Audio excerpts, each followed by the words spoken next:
Ini saya perhatikan setiap adanya turnamen, baik itu turnamen internasional ya, itu selalu diadakan penambahan pemain luar atau pemain naturalisasi. Saya Haji Arizal Aziz, anggota DPRI dari fraksi PAN, agak menyoroti sedikit tentang bagaimana PSSI ini bisa menciptakan pemain-pemain anak negeri.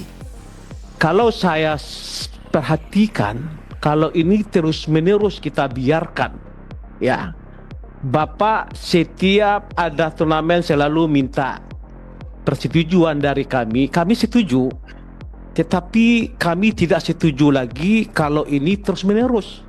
Kapan kita membangun sepak bola betul-betul ya, pemainnya pemain anak negeri, pemain lokal. Maaf Pak Erik, saya adalah salah satu pecinta sepak bola. Saya di kampung saya di Sumatera Barat membangun akademi sepak bola yang terbesar di Indonesia. Kenapa saya terbilang terbesar di Indonesia? Mempunyai lapangan sepak bola 4 lapangan saya bangun. Kenapa ini? Karena saya cinta betul dengan anak negeri nantinya ya, yang mengisi untuk pemain nasional adalah anak negeri semuanya. Jadi Ketua, untuk hari ini kita berikan target Pak Erik, kita mengikuti babak penyisihan Piala Dunia.